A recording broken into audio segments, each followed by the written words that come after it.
Se sei fermo da tempo sullo stesso punteggio, è perché ti mancano le conoscenze per progredire. Noi di Mattoscacco abbiamo creato la prima accademia di scacchi online per migliorare comodamente da casa. Vienici a trovare e scegli il corso più adatto alle tue esigenze. academy.mattoscacco.com. Ciao a tutti amici di Mattoscacco, ben trovati. Vi propongo quest'oggi una partita molto bella giocata all'interno dei campionati europei assoluti di scacchi. Ci troviamo in Serbia, con il bianco abbiamo il grande maestro ucraino Anton Korbov e il suo avversario, anche lui ucraino, il grande maestro Ruslan Ponomariov. Entrambi sono giocatori che in questa competizione stanno giocando con un punteggio Elo di 2650, ma entrambi hanno in comune il fatto di essere stati degli ex 2700 punti. Stiamo parlando di Elo assoluto, quindi di grandissime preparazioni e grandissimi risultati agonistici, tra cui il nero che tantissimi anni fa, se non erro una decina di anni fa, ha conquistato il titolo di campione del mondo di una federazione parallela a quella che è attualmente l'unica federazione esistente, ossia la FIDE. D4 per il bianco, cavallo F6 e dopo pedone C4 E6. E fino a qui tutto normale, siamo verso le mosse principali di un'apertura di una posizione già nota, e quindi cavallo F3 è la prima scelta della partita, dell'apertura. C'è da dire che cavallo F3, così come proponevo in altri video, è una delle tante possibilità di scelta del bianco. Cavallo C3 è un po' un'altra alternativa, la più comune, e cavallo F3 potrebbe far intuire che chissà, forse il bianco magari più avanti voglia giocare l'apertura catalana, semplicemente giocando G3, quindi alfiere G2 fianchetto. D5 per il nero, cavallo C3 e alfiere B4. Siamo nel pieno di questa linea, una linea che con alfiere B4 chiaramente prende il nome di gambetto di donna senz'altro rifiutato e difesa Ragozin. Nomi a parte cerchiamo di capire qual è l'idea di questa mossa.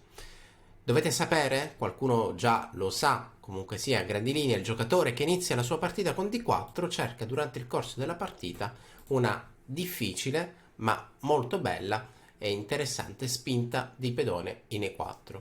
Quindi se il bianco alla lunga magari si prepara nel cercare di realizzare questa sua idea, alfiere B4 inchioda chi sostiene questa spinta, quindi l'alfiere in B4 per il nero si trova bene. C'è anche da dire che se ci soffermiamo un po' sulla struttura pedonale e siamo solo alle prime mosse, sicuramente uno dei due alfieri del nero distaccano, quindi ce n'è uno che è un po' più forte degli altri, o meglio, uno più forte dell'altro. Stiamo parlando senz'altro di quest'alfiere di case nere, perché la maggior parte dei pedoni si trova su casa bianca, quindi il miglior controllore delle case nere senz'altro diventa lui. Donna 4, la mossa della partita. E qualcuno dirà, beh, io con questo trucchetto, con questa mossa ho guadagnato chissà quanti alfieri nelle mie partite. Ed effettivamente è così, se non fosse che il cavallo nero è obbligato ad andare in C6, difende lo scacco chiudendo la diagonale e dall'altra parte difende quell'alfiere in B4. Questa è una delle tante posizioni teoriche, anch'io ho giocato in qualche occasione da bianco questa posizione e la partita tendenzialmente continua in questo modo. Pedone 3, una mossa del genere che doppia pedoni, sicuramente una mossa dubbia. Per quale motivo? Dicevamo prima che dare l'alfiere di case nere sarebbe molto brutto dal punto di vista strategico, perché la maggior parte dei nostri pedoni sono tutti su casa chiara. Solitamente quando un giocatore effettua una scelta impegnativa come quella di dare in medio gioco un proprio alfiere su un cavallo, quello che dovrebbe cercare di aspettare è che il suo avversario spinga un pedone. La partita prosegue, dopo pedone 3 a rocco corto, quindi alfiere di 2, ci siamo schiodati e in alcuni casi possiamo anche minacciare delle possibili scoperte. Il nero fa questa considerazione, dice ok, se lui mi ha messo l'alfiere in D2 probabilmente vuole che io glielo cambi, e dato che da quello che dicevo poco fa quell'alfiere di case nere è un pezzo importante, allora decide di nasconderlo in D6. Solitamente quando stiamo affrontando, o meglio, quando stiamo giocando da nero una posizione con un pedone in D5 e con un cavallo in C6, quello che dobbiamo fare per evitare di restare a corto di spazio è trovare un percorso per valorizzare il nostro alfiere di case chiare. E quindi cavallo e alfiere sono pronti a creare quel percorso, spingere in E5 per liberare con facilità quest'alfiere di case bianche, altrimenti quell'alfiere resterebbe lì e chiaramente non avrebbe assolutamente alcun ruolo. Il bianco continua, dice ok, tu ritiri l'alfiere in D6, io ti attacco, quest'alfiere andrà via e quindi ho guadagnato una mossa. Quindi B4 e siamo verso un percorso logico, però sappiamo anche che muovere tanti pedoni durante l'apertura e comunque sia muovere tanti pedoni fin quando non abbiamo dato sicurezza al nostro re potrebbe avere delle controindicazioni.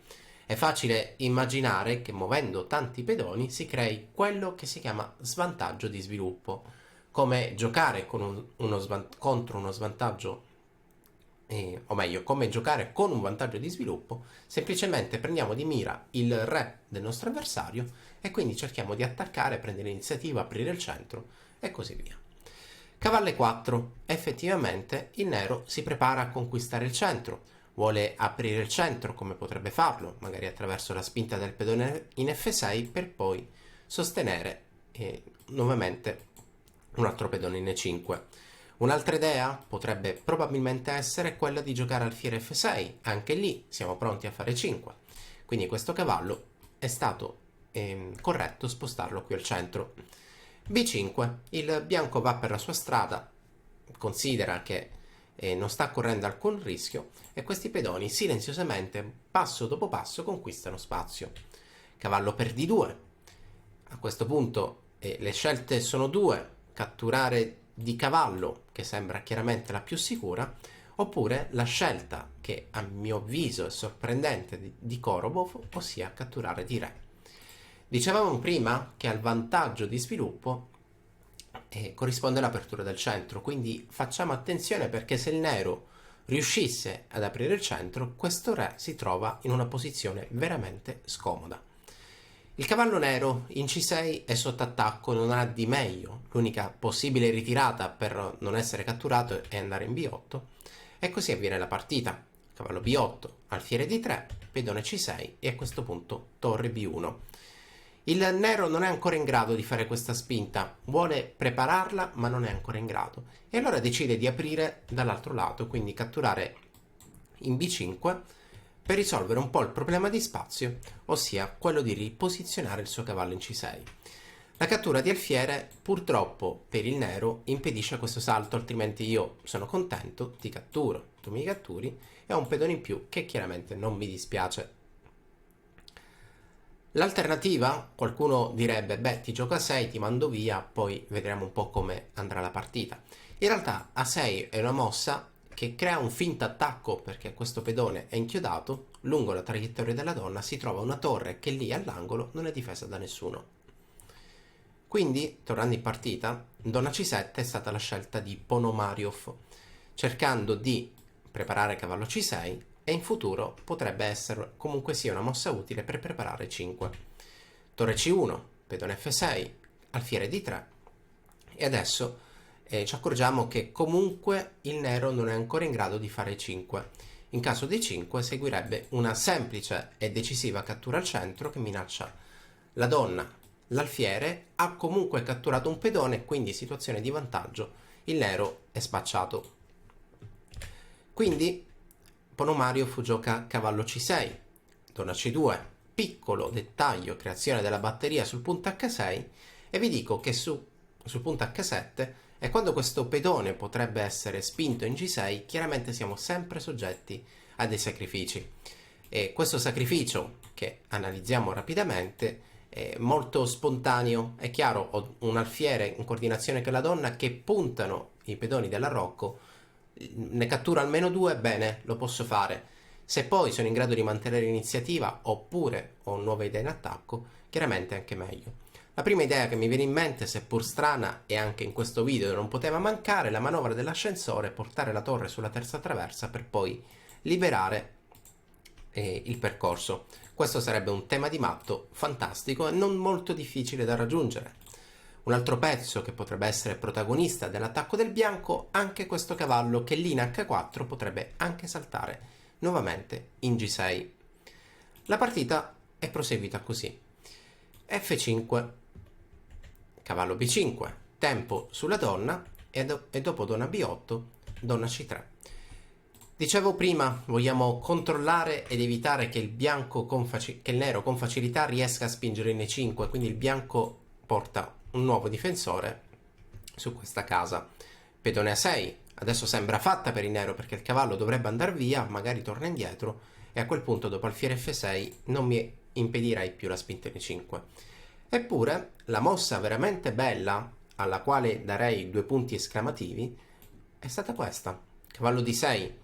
Il cavallo salta in una casa controllata 2 volte dai pezzi avversari e quindi è abbastanza naturale la ripresa. Pedone in più per il nero, ma dopo torre B6 vediamo un po' che cosa accade. Torre B6 è come un chiodo, io voglio fissare la posizione, fisso lì la mia torre, martello la torre che è lì in B6, chiaramente crea uno sviluppo difficilissimo al nero. Se il nero muovesse questo alfiere, semplicemente il bianco cattura in B7 e si ritroverà una torre fortissima sulla settima traversa. La torre in B6 chiaramente inchioda un cavallo, quindi questa spinta in E5 non è possibile e bisogna fare attenzione che chi salterà in E5 adesso sarà il bianco, sfruttando l'inchiodatura. Quindi donna D8. Donna D8 la partita prosegue per questo percorso e donna C5 nuovamente fissa la posizione. La torre in B6 è veramente forte. Torre F7 per il nero e a questo punto il colpo tattico, il genio di Korobov, giocatore tagliente, giocatore creativo, tattico, dinamico, che qui trova questa mossa incredibile che probabilmente era una sua idea nel momento in cui ha giocato torre B6. Il bianco gioca alfiere per A6. Vogliamo togliere il difensore del cavallo perché dopo le semplificazioni dal nulla, o meglio, chiaramente il bianco sta seguendo una sua logica, un suo percorso, su questa possibile semplificazione si ritroverà con un cavallo fortissimo, con un alfiere purtroppo per lui cattivo, brutto, limitato dai propri pedoni, che non avrà mai un buon gioco. Dopo alfiere per A6 la partita prosegue. Torre C7, cerchiamo, o meglio, magari il nero vuole cercare di creare qualche gioco tattico, qualche scoperta fastidiosa, ma il bianco non si intimorisce e porta altri pezzi in gioco. Cavallo E5, di fatto questo cavallo, e continua a essere inchiodato. Donna H4, tentativo di creazione di controgioco, donna per F2 nell'aria, Re 1 limita tutto. Però attenzione perché Re 1 è vero che limita il punto F2, però dopo donna per H2 questa donna si trova in una situazione scomoda. Ma vediamo il genio di Korobov, perché Korobov sicuramente aveva già valutato questa posizione da prima e trova la mossa geniale, la mossa vincente, donna D6. Attacco una torre che non è difesa da nessuno e chiaramente se questa torre magari si sposta e non è chiaro dove, potrebbe andare qui. Purtroppo la torre si sposta qui e io gli do il matto del corridoio. Cavallo protagonista insieme alla donna, togliamo le vie di fuga e la donna dall'attacco vincente. Ok, ovviamente questa donna di 8 che ho giocato subito è l'idea e quindi rimuovo prima il difensore. Torre per C6, lui mi cattura, matto. Posso anche catturare la torre, ma chiaramente non c'è mai nulla di meglio che matto. La partita continua, dopo donna D6 ci sono fastidiosi temi di matto appunto con torre per C6 e donna D8. Quindi donna G1 scacco, il re si sposta e donna per C1. Guardate nuovamente che bella questa posizione perché il parziale dice il nero ha creato controgioco, ti ha anche mangiato una torre e quindi se non dai matto hai una posizione persa. Eppure torre per C6, nuova combinazione. L'idea l'abbiamo vista prima, donna D8 e scacco matto, e allora non resta altro che creare qualche scacco, qualche scoperta fastidiosa. Il dettaglio vuole che la torre in C6 controlli anche gli scacchi in C2 e quindi donna B2 è l'unico scacco possibile, ma adesso questo re guerriero si sposta verso zone più sicure per salvarsi. La partita continua, donna F7, o meglio torre F7, però la continuazione della combinazione è questa. torre C7, dettaglio incredibile perché la torre è minacciata 2 volte, e in caso di torre per continuo con lo scacco matto del corridoio, con il cavallo protagonista che controlla la via di fuga, e allora non resta che giocare qualcos'altro. Torre per A6, la mossa della partita, torre per C8, probabilmente il nero, diciamo che è il fortissimo grande maestro, magari ha riconosciuto la sconfitta da parte del suo avversario e quindi gli ha permesso di concludere la partita in questo modo. Vediamo se ci sono difese, potrebbe forse difendere in questo modo. Torre F8 effettivamente evita il matto del corridoio, però dopo donna E7 le minacce continuano sulla traversa. È una partita molto bella, la rivediamo rapidamente. Dunque, gambetto di donna rifiutato, variante Ragozin, che è iniziata in questo modo. L'alfiere in B4 è effettivamente una mossa fastidiosa, e adesso che abbiamo appena analizzato questa partita, dopo donna 4 si va verso un seguito vincente, o meglio, verso un seguito forzante. Poi che sia vincente dipenderà anche da voi. Cavallo C6, pedone 3, arrocco corto, alfiere D2, l'alfiere torna indietro. Chiaramente quest'alfiere potrebbe anche ritirarsi in E7. Ci sono altre mosse possibili, pedone per C4 è una di queste, così come torre A8 per poi nascondere il proprio alfiere in F8. Alfiere D6, mossa della partita, C5 attacco l'alfiere che si sposta, quindi B4 prendo spazio. La partita prosegue in questo modo, e mentre il nero, dicevo prima, vuole preparare la rottura centrale con E5, il bianco nel mentre prende spazio laterale. Quindi donna C7, torre C1, pedone F6, alfiere D3. La coordinazione e la tattica si crea sin da qui, da questo momento. La batteria è già pronta ad attaccare contro il avversario, e quindi pedone F5 e cavallo B5. Attacco la donna che si dovrà spostare, quindi donna C3 per evitare la spinta in E5, pedone A6 e cavallo D6. Cavallo D6 è una mossa veramente bella perché è un sacrificio posizionale, sacrificio strategico, che tra qualche mossa crea un gioco dinamico. Quindi alfiere per A6, pareggiamo il numero di pedoni. La tattica continua portando tutti i pezzi in gioco, e qui c'è da dire che l'armonia, quindi questo famoso concetto di coordinazione dei pezzi di uno dei due giocatori, effettivamente si è creato in modo incredibile. Donna D6, minaccia di matto, cercando poi di rimuovere quel cavallo. Donna G1, vantaggio di una torre per il nero, ma dopo torre per C6 il matto diventa imparabile. Molto bella anche questa via di fuga, questo re che esegue questo percorso per trovarsi in una fortezza dove non è più possibile attaccarlo. Torre per A6, torre per C8, il bianco vince, una partita veramente bella e incredibile. Spero che vi sia piaciuta, a me tantissimo. Ciao a tutti e alla prossima!